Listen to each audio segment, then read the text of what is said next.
ትልቁ ችግር የተፈጠረው ግን በህወሓት ውስጥ 93 ዓመት ማለት ተከሰተ ምናልባት በደብረጽዮን የሚታውለት ነገር ይኖር ይሆናል አንድም ወረዳ አስተዳዳሪ እንኳን የሚሾመው የህወሓት ጽፈት ቤትና ዓለም ሰዎች ይሁን ካላሉት በስተቀር ማንንም ሰው አይሆንም ማንንም ሰው ትግራይ ውስጥ ያለው ወረዳ ማለት ዶክተር አብይ አህመድ እንደ ኃይለማርያም ደሳለኝ እንደፈለክ የምትዘውረው አይነት ሰው እንዳልሆነ አውቀዋል አውቶማቲካሊ ምንድነው ያደረጉት ጥገኛ ኃይል መጥተዋል ጸረ ትግራይ ህዝብ ነው ጸረ ህወሓት ነው ኢህአዴግን ሊያፈርስ ነው አህዳዊ ስርዓት ሊያመጣ ነው ፕሬዚደንሻል ስርዓት ሊያመጣ ነው መጣብህ ምናምን ብሎ ህዝቡን አውሬ እንደመጣበት አድርጎ ሳሉት ከጦር አመራሮች ጋር በጣም ግብግብ ተፈጥሮ ነበር ያ የት ነበራችሁ እናንተ አዝለን አይደል ያመጣናችሁ እዚህ እስከ ማለት ድረስ የደረሰ ነው ምንገማ ላይ ሲገቡ ደብረጽዮንን አባረዋል ከሊቀ መንበር ነው ምክትል ሊቀ መንበሯ ፈትለወርቅ ስትባረር ስትል ነው ጄኔራሎቹ ተነስተው ያስቆሙት ግምገማ ዶክተር አብይ አህመድ ተስማምቶበት ያደረገው እንጂ እነሱ መርጦት ስለመረጡት የተደረገ አይደለም አልነበረም እና 8 የቃል ኪዳን እንትኖች ፊርማዎች ሲፈርም ጀነራል ታደሰ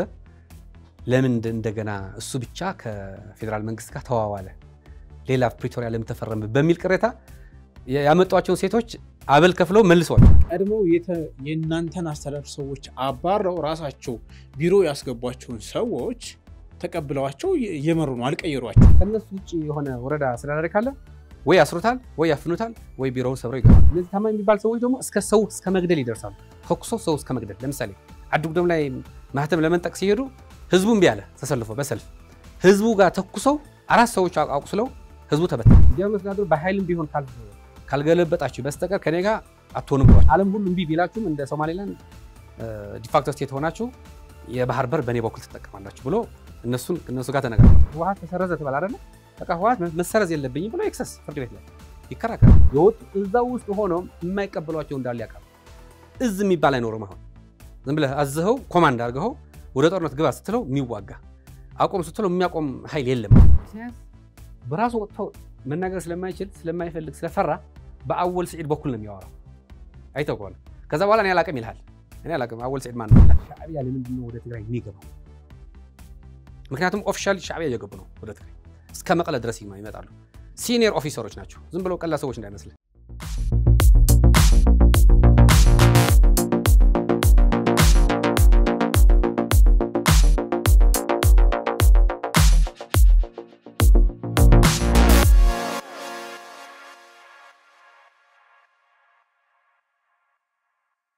ላንዴና ለመጨረሻ ጊዜ የሚያገኙት ልዩ እድል እንዳያመልጠው 40% በ3 ዓመት ከፍለው ቀሪውን 60% ደግሞ ቤቱን እየኖሩበት እስከ ዓመት ድረስ በባንክ ቀስ ብለው የሚከፍሉበትን እድል ያመቻቸሉት ዲኤምሲ ሪል ስቴት በሀገራችን የሪል ስቴት ታሪክ የመጀመሪያ የሆነውን ለአንድ አባወራ አንድ ሊፍት ያለውን ብሎካችን ይዘንሎት መተናል ቀድመው ለሚመጡ 20 እድለኞች በ8% ቅድመ ክፍያ ብቻ ማለትም ከ431 ሺህ ብር ጀምሮ በመክፈል ከባለ 1 እስከ ባለ 4 መኝታ በሚፈልጉት የካሬ አማራጮች ማግኘት ይችላሉ ይፍጠኑ ይደውሉ የድሉም ተጠቃሚ ሆኑ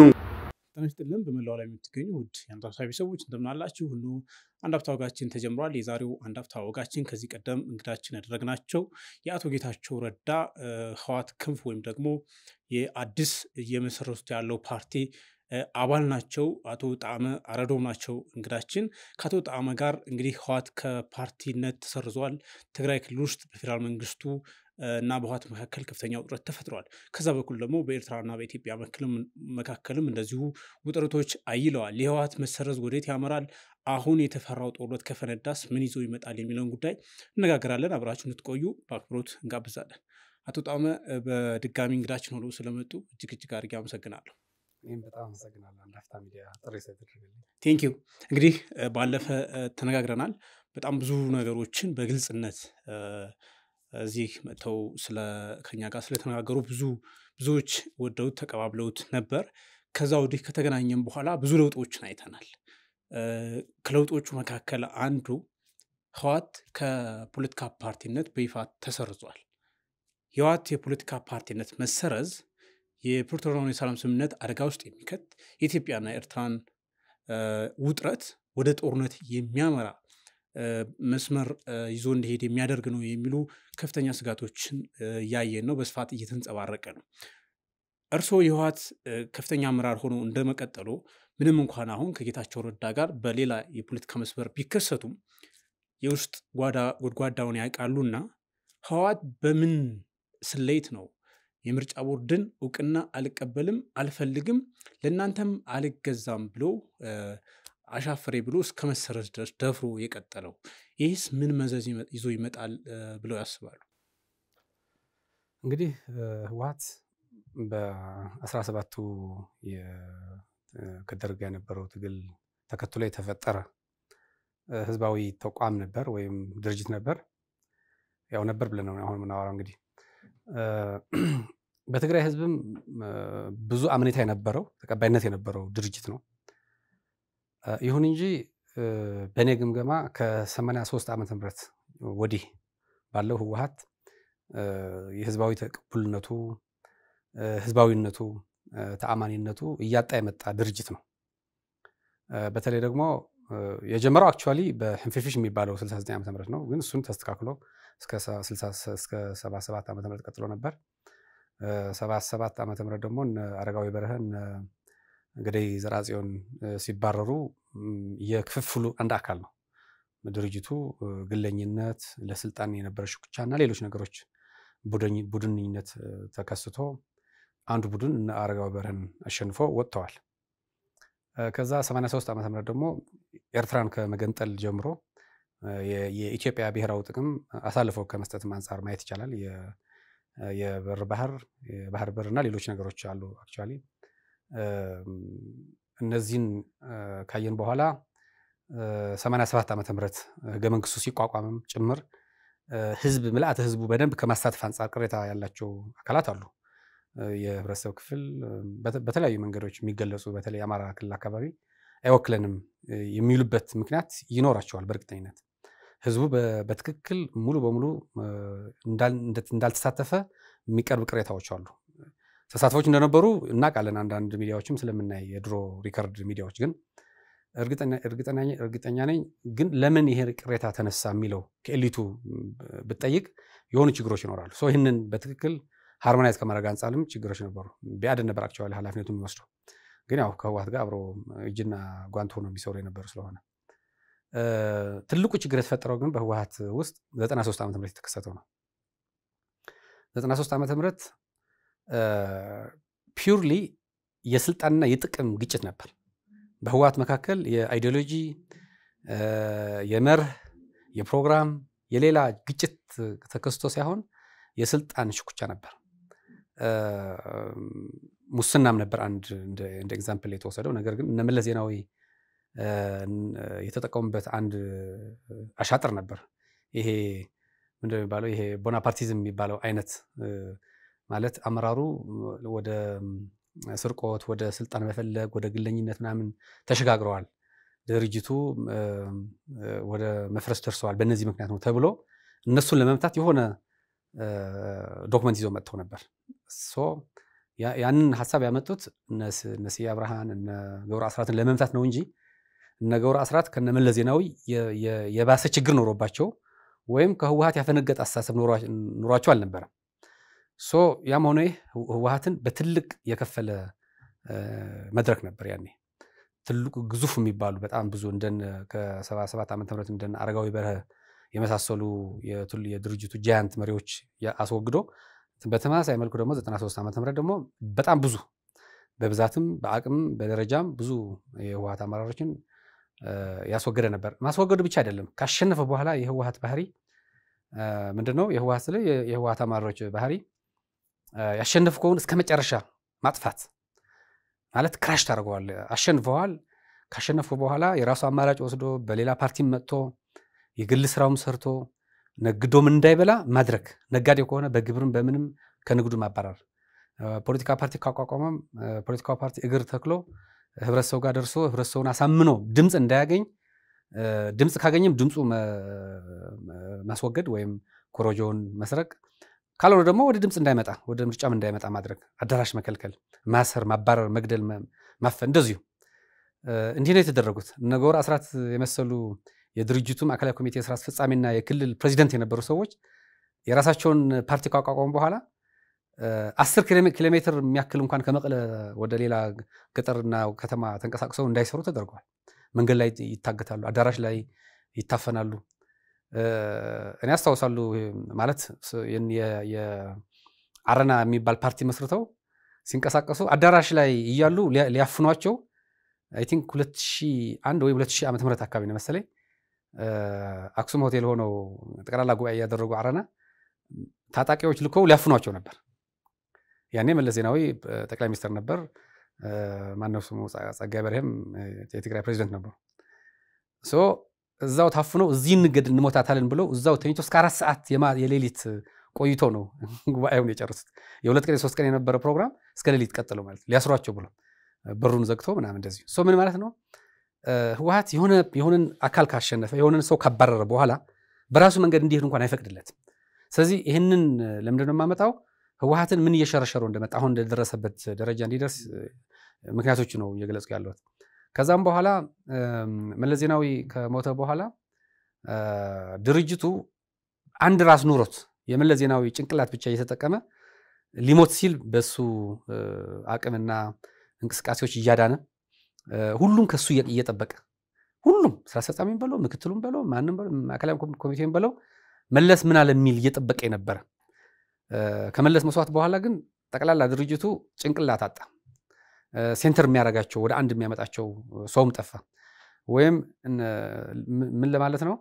ልክ የበረሃ አንበሶች አንድ ንጉስ አላቸው። ንጉሱ ያደረገውን ያደርጋሉ፣ የወሰነውን ያደርጋሉ። እንስሳት ናቸው እነዚህ። ሰዎች ደግሞ አንድ እንደዚህ እንደ ንጉስ ሆኖ የሚሰበስባቸው ወይም እነሱን ማኔጅ የሚያረጋቸው ጋዘር የሚያረጋቸው ኢንፎርሜሽን የሚሰጣቸው ሊድ የሚያረጋቸው ያስፈልጋል። እንደመለስ አይነት ወጣ ያለ አቅም ያለው ከነሱ ኤክስትራ ኦርዲነሪ የሆነ አቅም ያለው ሰው መገኘት አልተቻለም። ሁሉም በአቅምም በምንም የተዳከሙ ለነመለስ በእሽክርና በምንም ሲታዘዙ የነበሩ ሰዎች እንጂ በአቅም ቻሌንጅ የሚያደርጉ ሰዎች አልነበሩ ከመለስ ዜናዊ ሞት በኋላ። ስለዚህ ምንድነው የሆነው? ያመጣው ሰው ደብረጽዮን አክቹአሊ ያኔ አባይ ወልድ ነበር። አባይ ወልዱ የድርጅት ሊቀመንበር ሲሆን በጣም ወደ አምባገነንነት ወደ አድራጊ ፈጣሪነት የተቀየረበት ይሄም ድርጅቱ ለሁለት ከፍሎ ታግለዋል። ያኔ ማለት ምንድነው የነበረው? አዲስ አበባ አካባቢ የነበሩ ደብረጽዮን ፈትለወርቅ አንድ ቡድን ነበር። ትግራይ ውስጥ የነበሩ መቀለ ውስጥ የነበሩ ደግሞ አባይ ወልድ ቡድን ነበር። እነዚህ ሲፋተጉ መጨረሻ ላይ አዲስ አበባ የነበሩ ሰዎች ነው ያሸነፉት እና ደብረጽዮን። ስለዚህ አባይ ወልድ ተወገዱ ማለት ነው። ያኔ ለየት የሚያደርገው ልክ እንደ 93 ዓመተ ምህረት አልነበረም። አመራር ከማሸጋሸግና ከማባረር አንዱ የበላይነት ከመውሰድ አንጻር የታየ ነገር ግን ብዙ አቅም አሳጥተዋል። አዜብ መስፍን በቀጥታ የተባረሩበት እና አባይ ወልድም በአንድ ጊዜ ከተባረሩ በኋላ እንደ ሰው እንኳን እንደ ተራ ሰው እንዲታዩ የተደረገበት ሌሎቹም እንደዚሁ የተባረሩበት እና ብርሃነ ጽጋብ ዝም ብሎ ገመገምክ ተብሎ የተባረሩበት ነበርና እንደውም ያኔ ብርሃነ ጽጋብ ማዕከላዊ ኮሚቴ ነበር የህወሓት ያኔ ኢህአዴግ ስለነበር የኢህአዴግ የቁልቁለት ጉዞ የሚል መጽሐፍን ጽፎ ነበር። ብዙ ጉዶች ጽፎ ነበር። እዛ ኔትወርኩ ቡድን ሰርተው ሲጠቃቁና ሲከላከሉ የነበሩበትና ዓለም ገብረዋህድ ሌሎችም ያሉበት ይጠቅሳል። ያኔ ህወሓት አቅም ፈጥሮ ሳይሆን የወጣው የሆነ ቡድን አሸንፎ ስልጣኑን ተቆጣጥሯል። ደብረጽዮን ሊቀመንበር ካደረገ በኋላ ደብረጽዮን ዝም ብሎ በፖፑሊዝም የሚገለጽ ሚዲያ ላይ የወጣ ከመጮህ ውጪ ድርጅቱን ስትራቴጂካሊ መርቶ ከአንድ ደረጃ ወደ ሌላ ቦታ የሚወስድ አቅም አልነበረውም። ፕራክቲካሊ ያኔ የብልጽግና መምጣትም ጋር ተያይዞ ዶክተር አብይ አህመድ ወደ ሊቀመንበርነት የኢህአዴግ ከመምጣት ጋር ተያይዞ ትግራይ ውስጥ ውጥረት ውስጥ የከተተ ስለነበር እነሱም ህብረተሰቡን ህዝቡን ልክ ውጥረት ውስጥ እንዲገባ ህወሓት እየተገፋ ያለው የትግራይን ህዝብ ለማጥፋት እንደሆነ አስመስለው ስላቀረቡት ያኔ ደብረጽዮን አየኋናና እየተባለ ሲደገፍ ነበር። ያኔ ደብረጽዮን የተሻለ አቅም ስላሳየ ኤክስትራ የሆነ አቅም ስላሳየ ወይም ዲሞክራሲ ስላመጣ ፍትህና ሌሎች ነገሮችን ስላረጋገጠ ሳይሆን ዝም ብሎ እንደ ይሄ ሞብ የሚባለው አይነት የሚታይ ነገር ነው። እሱም ቢሆን ደብረጽዮንን ለየት ባለ መንገድ እየወጣ ነው የሚል ቅሬታ ያላቸው ሰዎችም ነበሩ ማዕከላዊ ኮሚቴ ውስጥ እና ዓለም ገብረዋህድ ፖፑሊስት እየሆንክ ነው፣ ይሄ ህዝበኝነት ነው፣ ለምን አየኋናና ትባላለህ እያሉ ደብረጽዮንንም ራሱ በጣም ወጥረው ይዘውት ነበር። ጦርነት ደርሶባቸው ነው እንጂ ደብረጽዮንን አባራው ሊመጡ ያሰቡ ሰዎችም ነበሩ ያኔ ሶ ይሄንን ምን አሳየ ህወሓት የሆኑ ጥቂት ሰዎች እንደፈለጉ የሚያደርጉት ሆነ ደብረጽዮን ዝም ብሎ ለምልክት ቁጭ ያለ ሰው እንጂ እንደ አንድ ሊቀመንበር መወሰን ያለበት እየወሰነ መሾም ያለበት እየሾመ መሻር ያለበት እየሻረ እንደ ፕሬዝዳንትም እንደ ሊቀመንበርም ሳይሆን ሲሄድ የነበረው ህወሓት ጽፈት የሚባል ዓለም ጎራህድ የሚመራው አንጃ ነበር ቡድን ነበር እሱ የሚፈልገው ብቻ ነው የሚደረገው ምናልባት ለደብረጽዮን የሚተውለት ነገር ይኖር ይሆናል አንድ ወረዳ አስተዳዳሪ እንኳን የሚሾመው የህወሓት ጽፈት ቤትና ዓለም ሰዎች ይሁን ካላሉት በስተቀር ማንንም ሰው አይሆንም ማንንም ሰው ትግራይ ውስጥ ያለው ወረዳ ማለት ነው እስከ ቀበሌ ድረስ ነበር የሚሄዱት ወጣ ያለ ሐሳብ ከተናገረ አንድ ሰው በሚዲያም ወይም በተለያየ መንገድ ቤቱ ድረስ ተደርሶ ለምን እንደዚህ ታደርጋለህ ይባል ነበር ሶ ተደምሮ መጨረሻ ላይ ኢህአዴግ ውስጥ ህወሓት ከተሸነፈ በኋላ አክቹዋሊ ተሸንፎ ነው የወጣው ኢህአዴግ ውስጥ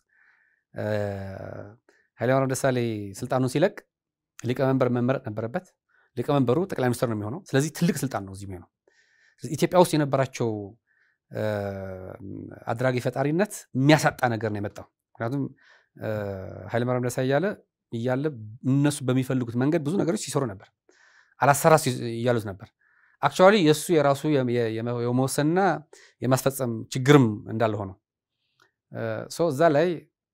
ምንም ማድረግ አልቻለም አክቹዋሊ ጥምረት ነበር ይሄ ምንድነው የሚባለው ኦሮማራ የሚባል የቢአድንና የኦህዴድ ጥምረት ተፈጥሮ በድምጽ ተሸንፈው ዶክተር አብይ አህመድ ጠቅላይ ሚኒስትርና የኢህአዴግ ሊቀመንበር ሆኖ ሲመጣ አውቶማቲካሊ ሌላ ሰው ስልጣን ሲይዘው ስልጣን የያዘውን ሰው በመርህ እንዲመራና በትግል ውስጥ ሆነ የምትፈልገውን ሐሳብ ማስፈጸም እየተቻለ ቀጥታ አፈክፍገው ነው የወጡት ይሄ አውቶማቲካሊ ጸረ ዲሞክራሲ የሚባል ነው ምክንያቱም በድምጽ ተሸንፈሃል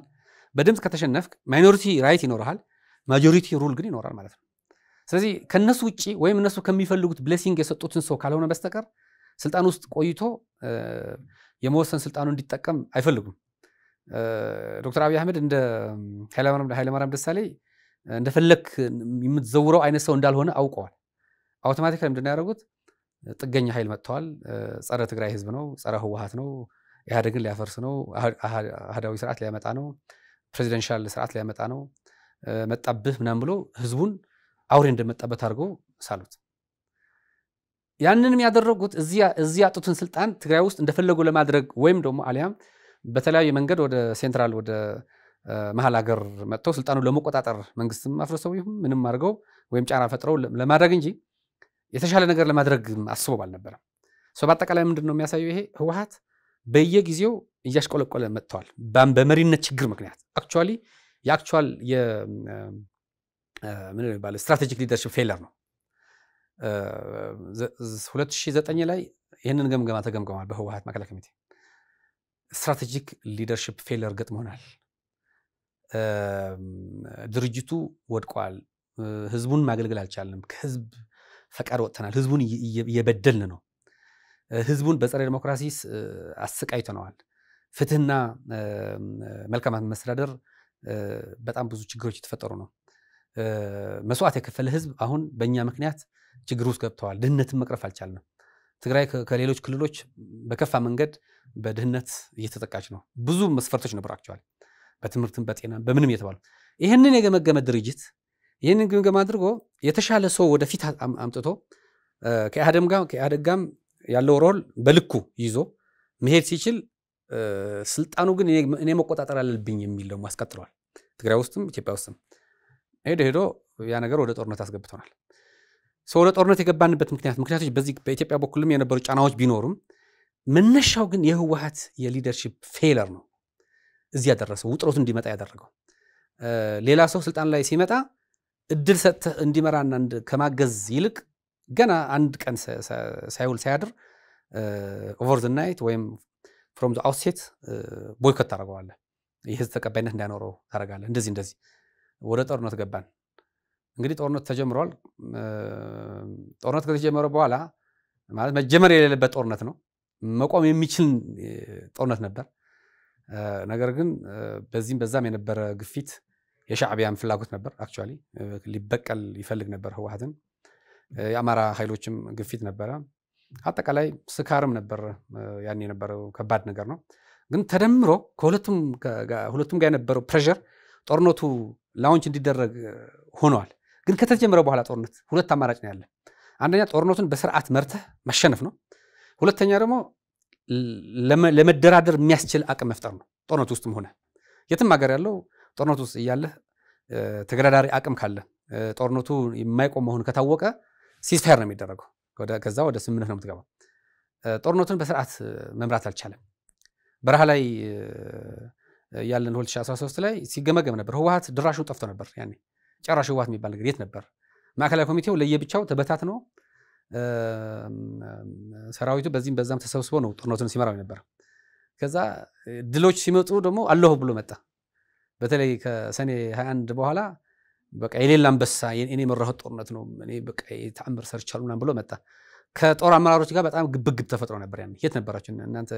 አዝለን አይደል ያመጣናችሁ እዚህ እስከማለት ድረስ የደረሰ ነበር ጦርነቱ መጀመሩ የሊደርሺፕ ፌለር ነው ጦርነቱ በአግባቡ ያለ መምራት ደግሞ ሌላ ፌለር ነው ይሄንን ጦርነት እንዲመጣ ያደረገ ጦርነቱ በአግባቡ ያልመራ ብቻ ሳይሆን በህዝቡ ላይ ትልቅ ጉዳት እንዲደርስ እድል የፈጠረ ኃይል ቢችል ያኔ ሪዛይን ማድረግ ነበርበት እንደ ድርጅት አይደለም እንደ መሪነት ስትራቴጂክ መሪ የሚባሉ ሰዎች ሊቀመንበር የሚባል ቁጥር አንድ ተጠያቂ ነው ለዚህ ጉዳይ ከዛ ቀጥሎ ምክትል ሊቀመንበር የሚባል አለ ከዛ ቀጥሎ ሌሎች ይኖራሉ በመንግስታዊ ስልጣን ስናየው ሊቀመንበሩ ፕሬዚደንት ነው ምክትል ሊቀመንበር ደግሞ ምክትል ፕሬዚደንት ነው የነበሩ የሀብት አስተዳደሩ የሂውማን ሪሶርስ የሌሎችም የሎጂስቲክስ አመራር ላይ ያሉ ሰዎች ናቸው ነገር ግን ምንድነው ያደረጉት ያኔ አይ በቃ እናንተ ለምን አይበቃችሁም ብሎ ተገምገው ነበር እኔ እንደ አንድ ከፍተኛ ካድሬም ሐሳብ ስናነሳ ነበር በቃ ይበቃችሁ እናንተ ምንድነው ቆይ ይሄ ሁሉ ጥፋት የመጣ በእናንተ ድክመት ነው ጦርነቱን መጀመር የሌለበት ነበር ወደ ጦርነቱ ውጥረት እንድንገባ ያደረጋችሁ እናንተ እሺ ጦርነቱ ከተጀመረ በኋላ በአግባቡ ያልመራችሁ የደከማችሁ መሪዎች ናቸው ወድቃችሁ ትግራይን የጣላችሁ ሰዎች ናቸው ሰው ይበቃችኋል ተብሎ ተገምገሟል አይ እኛ በቃ ተአምር የሚባል ስራ የሰራን ሰዎች ነን እኛ ከዚህ ከወጣን ጠቅላላ ሁኔታው በሙሉ ይበላሻል አያፍሩም ደግሞ ሲናገሩ እንዲህ ብሎ መጥተዋል ስለዚህ ያኔ ከሰኔ 21 2013 በኋላ የህወሓት አመራር ውስጥ ማዕከላዊ ኮሚቴ ውስጥ እንትን ተጀመረ ይሄ ግጭት የሚባል ከዛ በፊት 3-4 ሰዎች ኦርደር ያደርጋሉ እነሱ ይስማማሉ ሁሉም ሰው በዚህ በተስማሙበት ነበር የሚተገበረው ሄዶ መጨረሻ ላይ 2016 በተለይ ሐምሌ አካባቢ ህወሓት ለሁለት ተከፈለ ምክትል ሊቀመንበሩ ጌታቸው የያዘው አንድ ቡድን ሊቀመንበሩ ደብረጽዮን ገብረሚካኤል የያዘው ሌላ ቡድን ሊትራሊ ማዕከላዊ ኮሚቴ የሚባል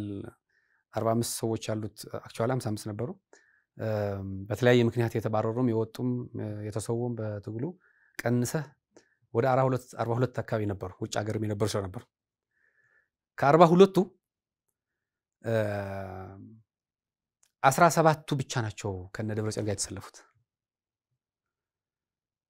ከዛ 16 ደግሞ አክቹዋሊ ተቃወሙት እነዚህ የተቃወሙ ሌላው መሐል ሰፋሪ ነው ጉባኤውም ላይ ያልገባ በፍቃድም በበሽታም በምንም አመካኝቶ ያልገባ እነዚህ 17 ሰዎች ከ42 እንኳን ስታሰላው ከግማሽ በታች ነው እሱ ብቻ አይደለም ማዕከላዊ ቁጥጥር ኮሚሽን የሚባል እንደ ማዕከላዊ ኮሚቴ የሚታይ ፓራሌል ጉባኤ ጠቅላላ ጉባኤ ላይ አብሮ ተጠያቂ የሆኑ አካላት ናቸው ጠቅላላ ይሄ ቁጥጥር ኮሚሽን እንደ አካል እንደ ተቋም ተቃውሞታል አሰራሩ መግለጫ አውጥቷል ሲታገል ነበር ብዙ ነገር ማንንም አይሰሙ እነሱ ሰዎች አሁን ወደ ጠቅላላ ጉባኤ ተሯሯጡ ያኔ ወደ ጠቅላላ ጉባኤ ሲሯሯጡ ዋና ምክንያታቸው የነበረ አንድ ላይ ሆነው 42ቱ ሰዎች አንድ ላይ ቁጭ ብለው ከገመገሙ ይባረራሉ ምክንያቱም ምልክት ታይቷል ግምገማ ላይ ሲገቡ ደብረጽዮንን አባረዋል ከሊቀመንበርነት ምክትል ሊቀመንበሯ ፈትለወርቅ ስትባረር ስትል ነው ጄኔራሎቹ ተነስተው ያስቆሙት ግምገማውን ስታየውም ማለት በጣም አሁን እየገባኝ የመጣው ማዕከላዊ ኮሚቴው ራሱን ችሎ መገምገም እየቻለ የጦር አመራሮችን ቁጭ አድርጎ እንዴት ለምን ገመገመ ካልክ እጀባ ነው ማለት ታጅበው ነው የገመገሙ ለምን ደብረጽዮን ሲመታ ወይ ፈትለወርቅ መንጀሩን ስትመታ ሊጮሁ ወይ ሊያስቆሙ እነ ጌታቸው ወይም ከጌታቸው ጋር ያሉ ሰዎች ሲመቱ ግን እነሱ ካፈነገጡ ስርዓት አርግ ብሎ ሊያስቆሙ ነበር አሁን ሲያዩት እነዛ እየተሸነፉ ነው ስለዚህ ማስቆም ነበርባቸው አስቆሙት በሽምግልና ምናምን ብለው ጌታቸውን ምክትል አድርገው ፈትለወርቅ ነው ወደ ጽሕፈት አድርገው ሌሎችን ጌታቸው አሰፋንና ዓለም ገብረዋህድን ወደ ማዕከላዊ ኮሚቴ አባረው አስበው እንግዲህ እነዚህ ጄኔራሎችና የሆኑ ሰዎች የድሮ ማዕከላዊ ኮሚቴ የነበሩ ሰዎች ናቸው ይሄንን ሽምግልና አምጥተው ያስታረቋቸው ያንን ተንኮል ነበር እስከ ጠቅላላ ጉባኤ እስኪመጣ ድረስ ጠቅላላ ጉባኤ ላይ 93 ዓመተ ምህረት የተደረገው ለማድረግ ነበር 93 ዓመተ ምህረት ምንድነው የሆነው ማዕከላዊ ኮሚቴ ግምገማ ላይ እነመለስ ተሸንፈዋል ያኔ 93 ዓመተ ምህረት የነገብሩ አስራት ቡድን ነበር ያሸነፈው በማዕከላዊ ኮሚቴ ግምገማ 3 ሰው ነው ምናምን ብልጫ ነበራቸው የነገብሩ አስራት ከተሳሳትኩ እነሱ ያውቁታል ዞሮ ዞሮ ግን ማዕከላዊ ኮሚቴና ስራ አስፈጻሚ ደረጃ የነገብሩ አስራት ኃይል ነበር የሚበዛው ኢንክሉዲንግ ቁጥጥር ኮሚሽን የሚባለውም ራሱ ከነገብሩ አስራት ነበር እንዳሁኑ ነበር ከዛ ምንድነው ያደረጉት እነመለስ በፍጥነት ወደ ካድረ የሚባለው ከፍተኛ ካድረን ያመጡት አሁን ከፍተኛ ካድረው ብዙ ጊዜ ኃይለኛ ነው ከሚለው ጋር ነው የሚሰለፈው ያኔ መለስ ጠቅላይ ሚኒስትር ነው ጄኔራሎችን ያዛል ያኔ ጄኔራሎቹ ያኔ የነበሩ አዛዦች መለስን ነበር የሚደግፉት ሌሎችን ሲጨቁኑ ነበር ሲያስፈራሩ ነበር ልክ አሁን እነ ደብረጽዮንን ደግፈው እነ መንጀሩን ደግፈው ጄኔራሎቹ ሌሎችን ሲጫጫኑ እንደነበር ማለት ነው አሁን ተመሳሳይ ነገር ነው የተደረገው ወደ ጉባኤ ከገባህ ሞብ አለ ይሄ የመንጋ አይነት ነገር አለ የሚፈራ ካድረን ያለው ጥቅሙ ለማስጠበቅ ብቻ የሚንቀሳቀስ ካድረን ያለው ይሄንን ለማድረግ ነው የተራራጡት በዚህ ሂደት ውስጥ ማዕከላዊ ኮሚቴው በውሳኔ የህወሓት ዕውቅና በተመለከተ እና ጠቅላላ ጉባኤ በተመለከተ ከፌደራል መንግስት ጋር ወደ ግጭት የሚያስገባንም ጭምር እንዳይነካካ በስርዓት በንግግር ብቻ እንዲደረግ የሰላም ፕሪቶሪያው እንዲጸና ለማድረግ የሚያስችል አካሄድ እንድንከተል ተብሎ ነው የተወሰነው እሱ ብቻ አይደለም ፌደራል መንግስት ያኔ አዋጅ አውጥቶ ነበር አዲስ አዋጅ በግጭት የነበረ በኃይል ማለት ስልጣንን በኃይል ለማስመለስ ወይም በኃይል እርምጃ የነበረ ፖለቲካ ፓርቲ ወደ ሰላማዊ ትግል ሲገባ የሚተዳደርበት ደንብ አዲስ ደንብ ተሻሽሎ ወጥቷል ህወሓትን በዛ ትሪት አደርጋለሁ ብሎ ፌደራል መንግስት አዋጅ ሲያወጣ መጀመሪያ ጥሩ ለኛ ተብሎ አዋጅ ወጣልን ተብሎ እንደ ሴሬሞኒ እንደ ጥሩ ነገር ነበር የታየው ለኛም እንደዛ ብሎናል በቃ አሪፍ ነው ጥሩ እንትን ወጥቷል አዋጅ ወጥቷል ደንብ ወጥቷል በጣም ጥሩ ነው ለኛ ታስቦ ነው የተወጣው ተብሎ ተነግሯል ከቦርዱም ሰርቲፊኬት ተቀብለዋል እሱ ወደ ኋላ ነው እሱ አሁን የተቀበሉት ነሐሴ ላይ ነው ግን ያን ያሉን ሚያዝያ ምናምን አካባቢ ነው 2016 ጌታቸው አፕሪሼት አድርገው አስታውሳለሁ አዎ በደንብ ስብሰባ ላይም ጭምር አሁን ህወሓት የተሻረው አሁን አይደለም ለማለት ነው እና ስንጠይቃቸው ራሱ ይሄ የህግ ባለሙያ ይየው ለምንድን ነው የምንጣደፈው ዕውቅናችን ማግኘት ያለብን በፕሪቶሪያ መሰረት በቀጥታ ነው ብለን ስንጠይቃቸው አይ ምንም ችግር የለውም ተነጋግረናል ከጠቅላይ ሚኒስትሩ ጋር ያወራንበት ነው አለ ማነው ስሙ ደብረጽዮን ባይዘው ወይ እነጌታቸውን ለማሸነፍ እነ ደብረጽዮን ያላደረጉት ጥረት የለም ነበር ከዶክተር አብይ ጋር በስልክም በአካልም በምንም በሰውም በቀጥታም ነበር የሚነጋገሩት ዕውቅናውን አግኝተው ጠቅላላ ጉባኤ ተደርጎ እነጌታቸው ለማባረር መጨረሻ ላይ በጣም በሚገርም ሁኔታ ደብዳቤ እየተጻጻፉ ከምርጫ ቦርድ ጋር ማመልከቻ አስገብተው ዶክመንቶች አስገብተው እንደ አዲስ እኮ ነው አሁን ህወሓት 50 ዓመት ያደረገ ድርጅት ነው በፕሪቶሪያም ዕውቅናው የተመለሰለት ነው ከአሸባሪነት የወጣ ድርጅት ነው ለምንድን ነው ፕሮግራምና ህገ ደንቡ እንደ አዲስ የሚያስገባ ተስማምተዋል ማለት እኮ ነው ከወጣው አዋጅ ጋር ደንብ ጋር ምርጫ ቦርድም ጠቅሶታል እዚህ ላይ እንደ አዲስ ወረቀት በልዩ መልክት የሚለው ሰርቲፊኬት ተቀበለ ከዛ ሰርቲፊኬቱን ይዘው ወደ መቀለ ሲመጡ ሴሬሞኒ ለማድረግ አስበው ነበር ይኸው ምርጫ ቦርድ ዕውቅናችንን መልሶልናል እንኳን ደስ አላችሁ ለማለት ሲሉ እኛ እቺ ሰርቲፊኬት ፖስት እናደርጋት ይኸው እቺ በልዩ ሁኔታ የምትለዋ ድርጅቱን አጥፍተውታል አዲስ ድርጅት አድርገው አቋቁመውታል አሁን ነሐሴ 3 ላይ ተወልደዋል የ50 ዓመት ድርጅት አሁን ገና 01 ቀን አድርገዋል እያልን ስንጽፈው ለመጀመሪያ ጊዜ በህወሓት ታሪክ መግለጫ ሲያወጡ እኩለ ሌሊት 6 ሰዓት ላይ ራሱ መግለጫ ያወጣሉ ያኔ 24 ሰዓት ካለፈው በኋላ ነበር መግለጫ ያወጡት ለምን ሊቀበሉት ነበር ከዛ ኮንሲኩዌንሱ ሲያዩት ተቃውሞ ሲመጣ ከነሱም ቡድን ጭምር ሲቃወሙት ያው አንቀበልም አሉ ሶ ያኔ አልቀበልም ማለት እሺ አልቀበልም ማለት ጥሩ ግን ተቀብሎ ፈርመው መጥቷል ሁለተኛ ጠቅላላ ጉባኤ እንዳታደርጉ ተብሏል በምርጫ ቦርድ ምክንያቱም ምርጫ ቦርድ ያልተከታተለው ተመልካች ምንድነው ባለ ይሄ ታዛቢ ያላከበት ውስጡ ራሱም ዲሞክራሲያዊነቱና ግልጽነቱ ያልተረጋገጠ ጠቅላላ ጉባኤ ማድረግ ስለማትችሉ እንዳታደርጉ ተብሏል እናረጋለን ብለው አረጉ አሁንም አፍርሰውታል ማለት ድርጅቱ ቀጥለው ሌሎች እርምጃዎች ሄደዋል ለምሳሌ ምርጫ ቦርድ ከዚህ በኋላ እንደዚህ አይነት እንቅስቃሴ እንዳታደርጉ ጠቅላላ ጉባኤ ማድረግ አለባችሁ ከ3 ወር በፊት አሳውቁኝ ምናምን ይያለ ነበር ይሄ ሁሉ ሽሮ በራሳቸው መንገድ በማን አለብኝነት እዚህ ደርሰዋል ስለዚህ ሊትራሊ ቴክኒካሊ ኤንድ ሌጋሊ ድርጅቱ እንዲሻር ያደረጉት እነሱ ሰዎች ናቸው በሞራልም በተቀባይነትም ትግራይ ክልል ውስጥ በኃይልና በጫና ካልሆነ በስተቀር አምኖና ወደው የሚቀበላቸው ሰው ብትቆጥረው ሴንሰስ ቢሰራ በጣም ዝቅተኛ ቁጥር እንደሚሆን እርግጠኛ ነኝ ለምን መሰለ አሁን ህብረተሰቡን የህወሓት ደጋፊ ነው የህወሓት አባል ነው ብሎ የሚሉት ህወሓት ከጠፋ አንተ ተጠፋለህ ይሉታል እኔ አልፈልግም እናንተ ድርጅት ናችሁ እኔ ህዝብ ነኝ ምን አገባኝ ካለ ያስሩታል ይቀጠቅጡታል ያስፈራሩታል እርዳታ ይከለክሉታል ነጋዴ ከሆነ ንግዱን ያሽጉበታል ቆይ አሁን ወዶና ፈቅዶ ህወሓትን የሚደግፍ ሰው ማየት ፈልገው ይሄ የኔ አርጉመንት ሁሉ ጊዜ ማለት ነው ለምሳሌ እኔ የህወሓት አባልና አመራር ነበርኩ አልደግፍም በቃ አይሆንም ለምን ምክንያቱም የግለሰቦች ድርጅት ሆነዋል እንደ ፒኤልሲ የራሳቸው አርገውታል የአራስ ያምስት ሰዎች አርገውታልና ስለዚህ አሁን ይሄን ድርጅት መሻሩ እንደ ድርጅቱ እንዳጠቃላይ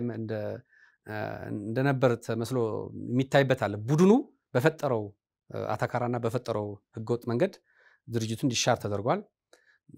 እነሱ እንደሚሉት ከተሸኛ ድርጅታችን ከተሻረ ወደ ጦርነት እንገባለን የሀገርነት ጥያቄ እናነሳለን እንደዚሁ ከኤርትራ ጋር ሆነን ወደ ጦርነት እንገባለን ምናምን የሚሉት ነገር አለ ምንም ተቀባይነት የሌለው የህዝብ ውክልናም የሌላቸው ባይዘወይ አሁን ለምሳሌ የደቡብ ዞን የትግራይ ክልል የደቡባዊ ዞን ወደ ኋላ እናያለን እስኪ ቆይ እዛ አንድ ሰው ወይ ሁለት ሰው ደጋፊ ይኖራቸዋል ከካድረ ውጪ ከህዝቡ ነፃ ተደርጎ ህዝቡ ይጠየቅ እስኪ አሁን እንዳይመጣብን ይያለ ነው መቀለ አካባቢ አድግራት አካባቢ ተንቤን አካባቢ አድዋ አካባቢ አክሱም ሽራ አካባቢ የትም ሂደህ ማለት ነው ሶ በአጠቃላይ የምናየው ይሄኛው ድርጅት እንደ ድርጅት እየፈረሰ የመጣና ፋይናሊ የግለሰቦች የሆነ ድርጅት ነበር አሁን ምንም አይቆጨኝም ለምን መሰለ 50 ዓመት ያደረገ ድርጅት ህዝባዊ ድርጅት ግለሰቦች እንደፈለጉ ካደረጉት ለምን የብየን አሁን ደግፈዋለሁ ወይ አባል ሆናለሁ ሶ በዛ አይን ማየት ይቻላል መልካም አሁን እንግዲህ ህወሓት አሁን ያለው ህወሓት ከፌደራል መንግስቱ ጋር ከምርጫ ቦርድም ጋር ግብግብ ውስጥ የገባው እናንተ እንደምትሉት ምንም እንኳን የጥቂቶች ቡድን ቢሆንም እንግዲህ ሪያሊቲውን እናንተ ታውቃላችሁ እናንተን ከስልጣን አባሩ ከመቀሌ አባሩ በበላይነት እሱ የሚፈልገውን አይነት አስተዳደር አቋቁሟል አሁን በበላይነትም ትግራይን እያስተዳደረ እንደሆነ ነው ከፕሬዝዳንቱ ደብረጽዮን በኩል የምንሰማው ይሄንን ያደረገ ኃይል የህዝብ ተቀባይነት አለው የለውም ከመቼውም ጊዜ በላይ በወጣቱም በህዝቡም ዘንድ ጥያቄ እንደተነሳበት ምንም ያደባባይ ሀቅ ነው ጥርጥር የለውም ነገር ግን ህወሓት ይሄን ያክል ከፌደራል መንግስቱም ከምርጫ ቦርድም ጋር እልህ ተጋብቶ ምንም አታመጡም አይነት ውስጥ የገባው ምን አይነት የፖለቲካ ስሌት አስልቶ ነው ወዴት ለማቅናት አስቦ ነው አሁን ብዙዎች በስጋት እንደሚያነሱት በቀጥታ ወደ ጦርነት ለመግባት ነው ወይስ ሌላ ምን አስቦ ነው በእርሶ ትንተና ምን መሰለህ ሚስካልኩሌሽን ነው አክቹአሊ በጣም ሚስካልኩሌሽን ነው ስሁት የሆነ ስሌት ነው ምንድነው ካልኩሌት ያደረገው መሰለህ አሁን ጀነራል ታደሰ ወረደ ፕሬዚደንት ነው ከዛ በፊት አሁን ከመሆኑ በፊት እነሱ አቅርበው ስለነበር ፌደራል መንግስትም ሌላ አማራጭ ስላጣ ብቻ እሱን አድርጓል ባይዘው ፌደራል መንግስት ዶክተር አብይ አህመድ ተስማምቶበት ያደረገው እንጂ እነሱ መርጦት ስለመረጡት የተደረገ አይደለም አልነበረም ጌታቸውን ወደዚህ ሲሸኙት አክቹአሊ በስራ ነበር የመጣው ግን ከዛ በኋላ እንዳይመጣ አድርገው ሲንቀሳቀሱ እንዳይመለስ አድርገው ሲንቀሳቀሱ ሌላ ሰው ሌላ አዲስ ሰው ቢመጣ ምንም ማድረግ አይችልም ጀነራል ታደሰ ወረደ ግን እነሱ ከዛ በፊት ጠቁመው ስለነበር ይሁንልን ብለው ስለነበር ይሄው የእናንተ ፈቃድ ነው ተብሎ ሊባል የሚችል ፖለቲካል እንትን ነው እንጂ እነሱ ስለተስማሙበት ወይም እነሱ ስላቀረቡት ቢሆን ኖሮማ ስርክኩብ ላይ የህወሓት ተወካይ መኖር ነበረበት የህወሓት ተወካይም ንግግር ማድረግ ነበረበት ይሄው ህወሓትና ፌደራል መንግስት ሆነን ያቋቋም ነው ጊዜያዊ መስተዳድር ነው ፕሬዚደንቱ ሁለታችን ተስማምተን አደረግነው ማለት ነበረበት አይደል ይሄ ባይላተራል ኮሙኒኬሽን ነው ከጀነራል ታደሰ ወረደ ጋር የተደረገው ጀነራል ታደሰና ዶክተር አብይ አህመድ ተነጋግረው ያደረጉት ነው በቃ ለኔ ይሄ ነው የሚገባኝ ነገር ግን እነሱ የኛ ነው ማለት ስለነበረባቸው ብቻ ቅሬታቸውን በውስጥ ይዘው ያላቸው አማራጭ ጀነራል ታደሰን መቀበል ነበር ያቀባበል ስርዓቱን ካየው በማታ በሌሊት ራት ላይ ምናምን ተብሎ ማዕከላዊ ኮሚቴው ብቻ ነበር የተቀበለው አስበውት የነበረ ጀነራል ታደሰ ሲሆን ምክንያቱም ከዛ በፊት ዌልካም ያሉት ነበር ከዛ ከሁለት ሳምንት 3 ሳምንት በፊት አይሆንም ሲባሉ ከሽረ እንደስላሴ ድረስ እስከ መቀለ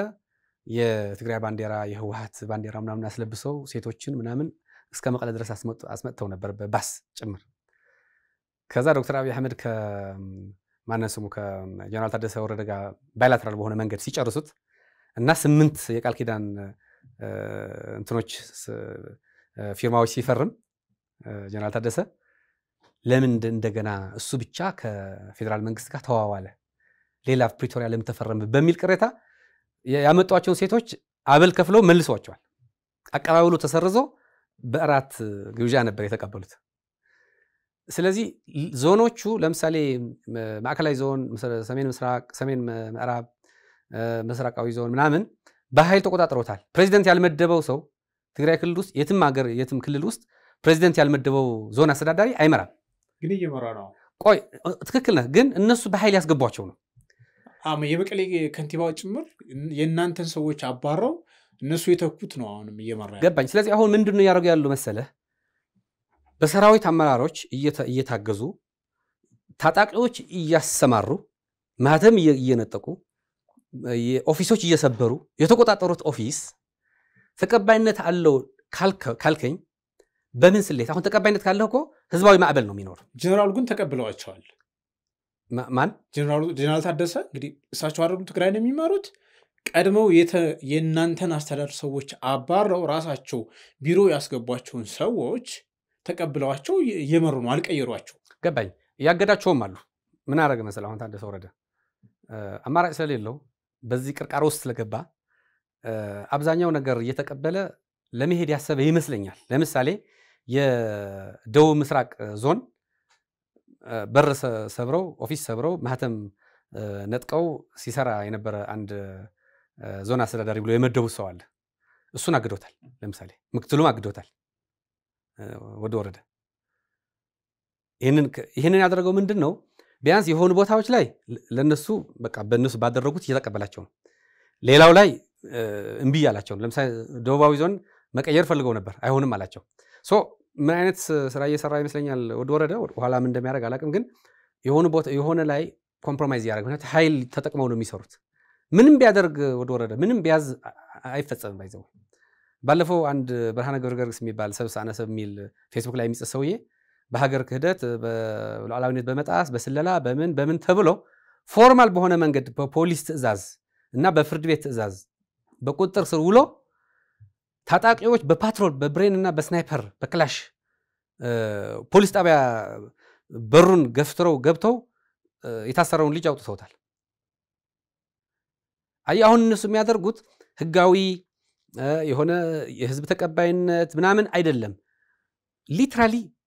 የሚሊተሪ የጁንታ ስርዓት ነው ጠቅላላ በኃይል ብቻ የሚደረግ ነው የትም ቦታ ህዝቡ ተቀብሎት እሺ ብሎ የሚያደርጉት ነገር የለም የትም እስኪ እዚህ ቦታ በላይ የትም የለም ከሁሉም ዞኖች ላይ ወረዳዎች ደግሞ ከነሱ ውጪ የሆነ ወረዳ አስተዳዳሪ ካለ ወይ ያስሩታል ወይ ያፍኑታል ወይ ቢሮውን ሰብረው ይገባሉ ሶ ምንድነው በአጠቃላይ ማለት የሚቻለው ይሄ ሚስካልኩሌሽን ነው ያልኩ እነዚህ ጀነራሎች ከነሱ ጋር ስለሆኑ ጀነራሎች የሚያዟቸው ታጣቂዎችም እሺ ያሉ ስለሚሄዱላቸው ሲያዙም ዝም ብሎ የሆነ ታጣቂን አይጠሩም መልምሎ መርጠው አበበ ከበደ ምናምን ብሎ ነው እንጂ ዝም ብሎ የሆነ ባይ ዲፎልት እናንተ ሄዳችሁ ይሄን ቢሮ ይሄን ኦፊስ ስበሩ አይሏቸው ተመርጠው ነው የሚገቡት ታማኝ ሰዎች አሏቸው እነዚህ ታማኝ የሚባል ሰዎች ደግሞ እስከ መግደል ይደርሳሉ ኮክሶ ሰው እስከ መግደል ለምሳሌ አዱግደም ላይ ማህተም ለመንጠቅ ሲሄዱ ህዝቡን ቢያለ ተሰልፎ በሰልፍ ህዝቡ ጋር ተኩሰው አራት ሰዎች አቁስለው ህዝቡ ተበተነ ስለዚህ ሊትራሊ ምንድነው ያለው በኃይልና በተኩስ በጥይት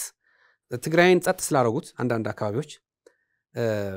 ፌደራል መንግስት በዚህ ጫና ምክንያት ይፈራናል ፌደራል መንግስት የራሱ ጫናዎች አሉበት ፌደራል መንግስት በራሱ ጊዜ አውጥረት ውስጥ ነው ያለው ከፋኖ ጋር ከምን ጋር ሚሉት ሱሁት ስሌት አለ ምንም ውጥረት ላይ ቢሆን ፌደራል መንግስት ከነሱ አቅም በታች ራሱ ቢሆን ጦርነት ወይም የኃይል አማራጭ ለምን ይወሰዳል የኔ አርጊመንት ነው ጦርነት ምንም አንድ ድንጋይ ብቻ ወርውሮ የሚጠፋ ኃይል እንኳን ቢኖር ለምን አንድ ድንጋይ ወርውሮ እስኪመታ ድረስ ጦርነት ውስጥ ገባለ እንኳን መንግስት የሚያክል ሌላ ነገር ያለው አካል ሌላ ነገር መጀመሪያ ፈርተው ነበር ጌታቸው ፕሬዝዳንት ይያለ ምክንያቱም አብዛኛው ገቨርንመንታል አፓራተሱ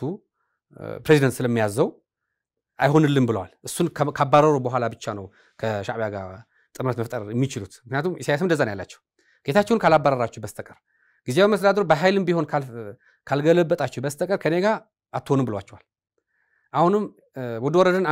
አንድ ነገር በሉት ይያለ ነው ወይ ከናንተ ጋር አሰልፉት ወይ አባሩት ያላቸው ነው አሁን ምክንያቱም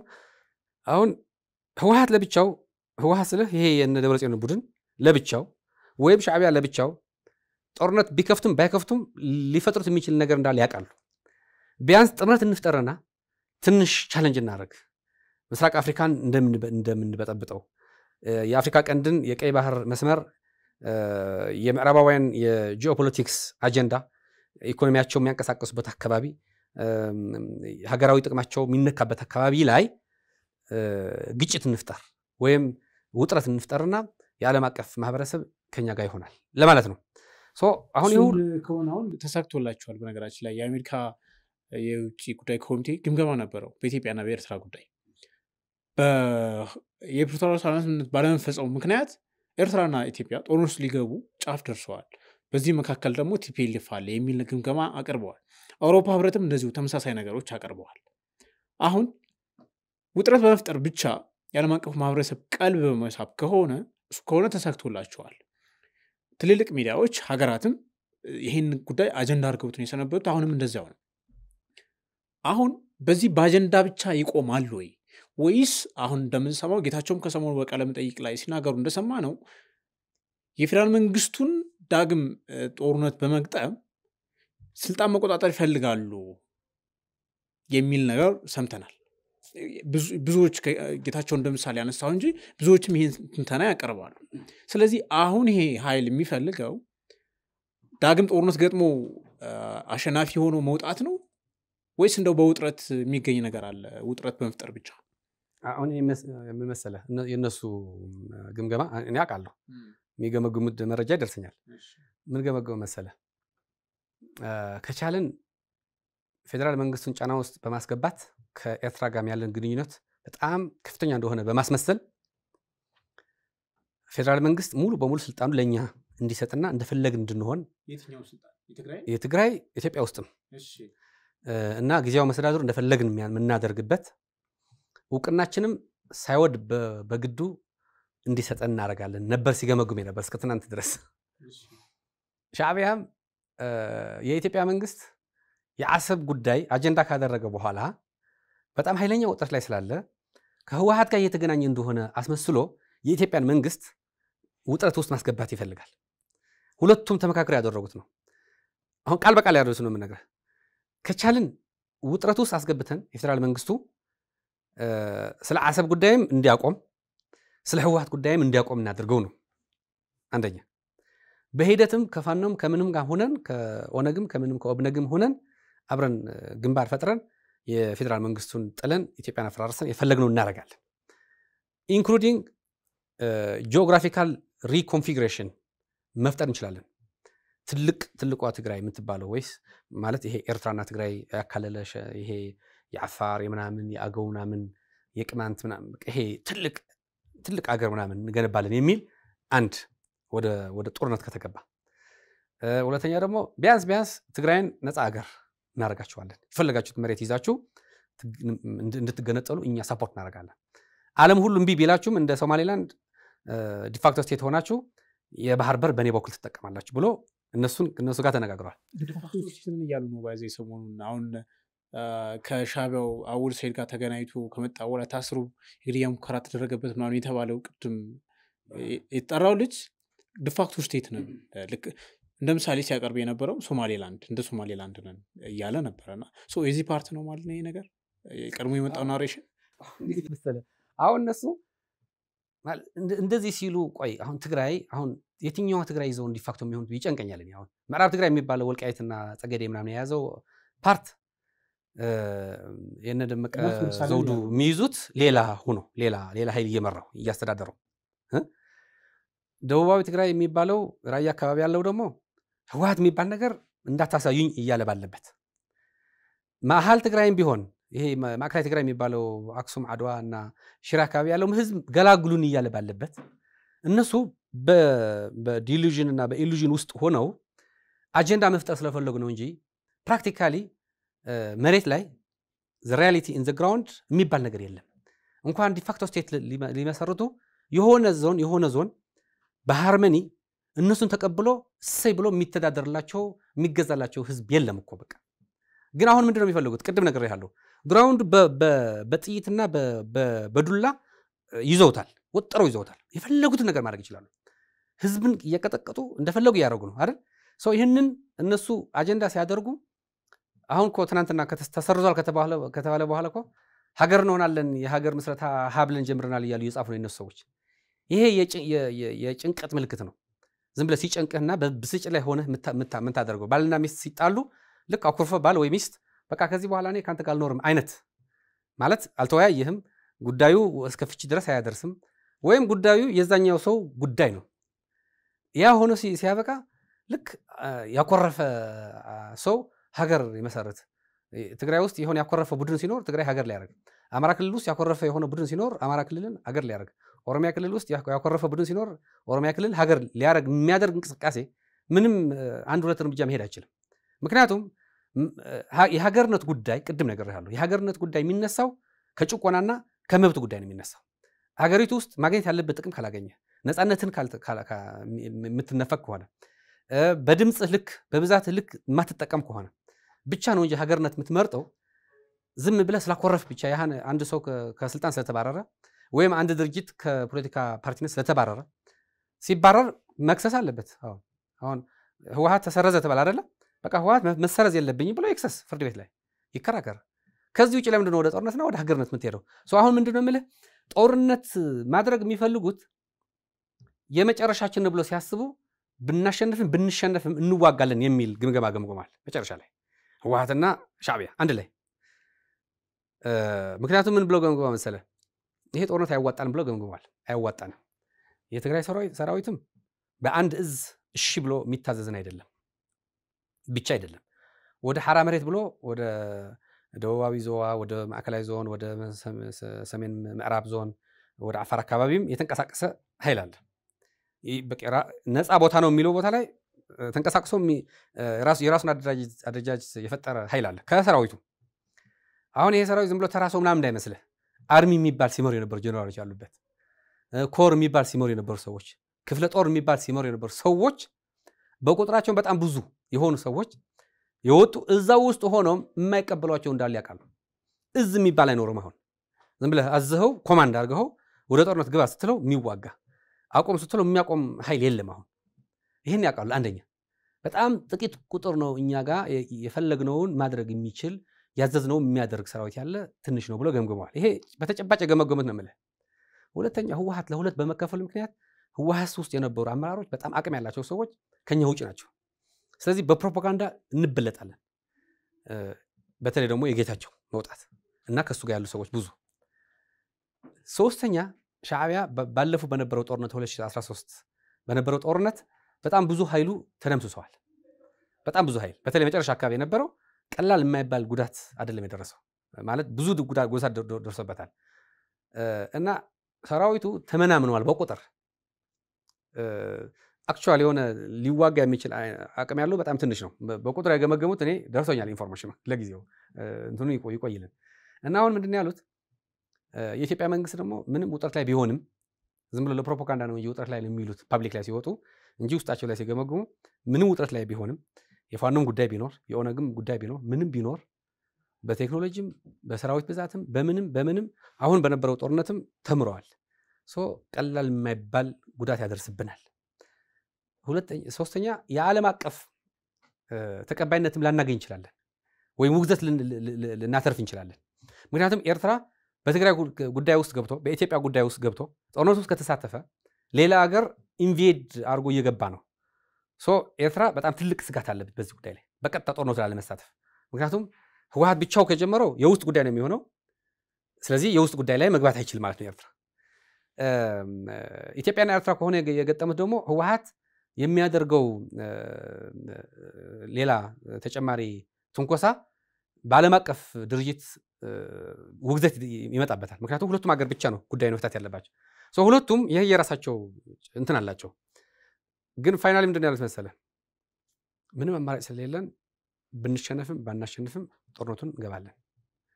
እናንተ ተዘጋጁ ምታዙትን ኃይል አምጡ እንቢ ሚሏቸው ካሉ ራሱ ወደኔ አምጧቸውና እኔ እዚህ ከኔ ሰራዊት ጋር አቀላቅዬ ኤርትራ ማለት ነው አንድ ኮማንድ ላይ አስገብቼ እንዋጋለን እስከማለት ድረስ አሁን ሄዶ ዝም ብዬ እኔ በእነሱ ቦታ በሆን በጣም ይጨንቀኛል ማለት በጣም ተጨንቆ ምናምን ነው ነገሩን እንትን የሚሉት ዛስ ዋይ አሁን ኢሳያስ በራሱ ወጥቶ መናገር ስለማይፈልግ ስለፈራ በአወል ሰዒድ በኩል ነው የሚያወራው አይተው ከሆነ ከዛ በኋላ እኔ አላቅም አወል ሰዒድ ማን ነው ይልሃል ምክንያቱም አወል ሰዒድ ብዙ ነገር እያወራ ነው ምን እያለ ነው ለህወሓት የባህር በር እንሰጣቸዋለን እያለ ነው ቲዲኤፍ ናና ጠብቅ ስለዚህ ቲዲኤፍ ለሱ በር ባህር ተዋግቶ ሙቶ ሊጠብቅለት መጨረሻ ላይ የራሱ ጉዳይ ሌለው ነው ኢትዮጵያና ፈራርሳት አብረን እንምታት ናም ይያሉ ነው መቀለ ሆኖ መድረክ ተዘጋጅቶ ኢትዮጵያ የምትባል ሀገር መፍረስ አለባት አብረን እናፍርሳት ምናምን ተመልሰው ደግሞ ሻዕቢያ ካላገዘን የኛ የራሳችን ሀገር ለመመስረት ካላገዘን ሻዕቢያን እናጠፋዋለን ደግሞ ይላሉ ማለት በጣም ኮንትራቨርሲ ነው ምንም የማይገናኝ ነገር ሻዕቢያን ለማጥፋት እንኳን የሚችል አቅም ራሳቸውን ችሎ ለበቆም የሚያስችል አቅም እንኳን የለም በቃ ፕራክቲካሊ ትግራይ ውስጥ ያለ አቅም ይሄ ነው ይሄ ምልህ ምንድነው ቡድኑ ነው አሁን ቡድኑ የቡድኑ ጥቅም ለማስጠበቅ የሚንቀሳቀሰው ስለሆነ እንደ ትግራይ ፐርፐስ ተደርጎ አይወሰድም ማንንም አይቀበለው ሰራዊቱ ውስጥም እንደ ትግራይ ፐርፐስ አይወሰድም ህዝቡ ውስጥም አሁን የደቡባዊ ትግራይ አካባቢ ያለው መቀለ አካባቢ ያለው አክሱም አካባቢ ያለው የትም ቦታ ሄደ ያለው የህዝቡ ቅሬታ ደግሞ ወደ ጦርነት እንዳያስገቡ ሻዕቢያ ለምንድነው ወደ ትግራይ የሚገባው ምክንያቱም ኦፊሻሊ ሻዕቢያ እየገቡ ነው ወደ ትግራይ እስከ መቀለ ድረስ ይመጣሉ ሲኒየር ኦፊሰሮች ናቸው ዝም ብለው ቀላል ሰዎች እንዳይመስል ሲኒየር የስለላ ኦፊሰሮች የሴኩሪቲ ሰዎች የሰራዊት አመራሮች የሻዕቢያ የፖለቲካ አመራሮች ከትግራይ ደግሞ ጀነራሎች የነመንጆርኖ ቡድን ማዕከላዊ ኮሚቴ ስራ አስፈጻሚ ያሉ ሰዎች እስከ ኤርትራ ድረስ ይሄዳሉ አብረው የሆነ ድግስ ምናምን ያዘጋጃሉ ባለፈው 2-3 ጊዜ ድግስ ነበር ባድማ አካባቢ በሸራሮ ውስጥ ገብተህ ገዛ ተጋሩ የሚባል አንድ አካባቢ እዛ ድግስ ተሰርቶ ምናምን እነመንጆርኖ እየጨፈሩ ምን ይያሉ አብረው ማለት ከነ አብርሃ ካሳ ከነ የማነ ባንክ የሚባሉ በዚህም በዛላምበሳ እንደዚሁ ስልጠና አብርሃ ማን ነው የሚባል የደህንነት ኃላፊ አብርሃ ካሳ የሚባል የትግራይ የወታደራዊና የሲቪል የስለላ ሰዎች የሴኩሪቲ ሰዎች ጠርተው ኦሪንቴሽን ሰጥቷቸዋል በስርዓት ኢትዮጵያ እናፈርሳታለን በቀላሉ አብረን ያለ ነው መጀመሪያ ግን እናንተ ውስጣችሁን አጥሩ ውስጣችሁ ያሉት እንደናንተ የማይታዘዙ ከሰራዊትም ከሲቪል አመራሮች አስተካክሏቸው ወደ ወረደን እሱን አንድ ነገር አድርጉት ወይ እናንተ አድርጉት ወይ አባሩት ደቡባዊ ዞን ትግራይ ክልል ውስጥ ያለው ደቡባዊ ዞን እሱን ገብታችሁ እንቱን አፍርሱት አስተዳድሩን በራሳችሁ ቁጥጥር ውስጥ አስገቡት ወደ ሐራ መሬት ምናምን ብሎ የተንቀሳቀሱ ያሉ የሰራዊት አካል እነሱ እንደምስሷቸው ብሎ መመሪያ ሰጥቷል ይሄን ስታደርጉ ብቻ ነው እኛ ሙሉ ድጋፍ እናደርግላችሁ ብሎ ማስጠንቀቂያ ነው የሰጣቸው ስለዚህ አሁን ህወሓት የሻዕቢያ ጁኒየር ተላላኪ ሆኗል አሁን በጣም ጁኒየር ነው ስለ ዝም ብሎ ፓርትነር አይደለም ሄዶ ደረቱ ነፍት አይደለም ያወራ በቃ ሄዶ ጁኒየር ሆኖ በቃ እሺ ምን እናደርግ አቅጣጫ ስጠን እሺ ይያሉ ከኤርትራ የሚወከል ሰው ትንሽም ይሁን ትልቅ እነሱን ይመራል መድረኩ የሚመራው የሻዕቢያ ሰው ነው የትም ይገናኙ ስለዚህ አሁን የነሱ ተላላኪ ሆነው የነሱን ጥቅም ለማስጠበቅ ሻዕቢያ በስልጣን ላይ እንዲቀጥልና የአሰብን ጉዳይ ለማስታገስ የተንቀሳቀሱ ያሉ ናቸው የህወሓት ደግሞ የደብረጽዮን ቡድን ደግሞ ጫና ፈጣሪ እንደሆኑ ኃይለኛ እንደሆኑ ምናምን አቅም እንዳላቸው በማሳየት ወደ ስልጣን ለመመለስ ወይም ስልጣኑን ለመቆጣጠር የሚያደርጉት ነው መልካም አሁን በዚህ ሁኔታ ውስጥ ትግራይ ውስጥ ባለፉት ወራት ያየነው ነገር ወጣቱ ህዝቡም ተቃውሞ እያሰማ ነው በቲፒኤልኤፍ ላይ። አሁን ከሰሞኑ እንኳን ራያ አካባቢ ያየናቸው ተቃውሞዎች አሉ። እንደናንተ ከፍተኛ ካድሬዎች ጌታቸው ረዳን ያክል በጣም ትልቅ የቲፒኤልኤፍ አይከን ተጽዕኖ ፈጣሪ ሰዎች እየወጡ ነው። ሌሎችም ሰዎች ይሄ ቲፒኤልኤፍ ውስጥ መፍረክረክ ህዝባዊ ድጋፍ መሰረት ማጣት ከፈጠረ እዛ ጋር ደግሞ የያዙት ኃይል አለ። ከኋላ ደግሞ እንግዲህ እንደሚባለው ሻዕቢያም ከዛ ሱዳንም ከራቅ ሲልም ግብፅም ከጀርባ ያሉትን ኃይሎች ይዘው አሁን ትንተናዎች አውሮፓዎች የሚተነትኑትን እንኳን ይዘን ብንሄድ እስከ ግብፅ እስከ ቀይ ባህር ድረስ የዘለቀ ነው። አሁን ቲፒኤልኤፍ ጋር ብቻ ያለ ነገር አይደለም። ያን ይዘው እየተንቀሳቀሱ ነው ከተባለ የህዝባዊ ተቃውሞ የእናንተ ጌታቸው ረዳ ቡድን አዲስ ፓርቲ ይዞ መንጣት በዚህ ልክ በግልጽ ቲፒኤልኤፍን ተቃውማችሁ መንቀሳቀስ ከዛ ደግሞ ይሄ ሀራ መሬት የሚባለው እንቅስቃሴ ቲፒኤልኤፍ ላይ በኃይል ለማመጽ እየተደራጀ ያለው ኃይል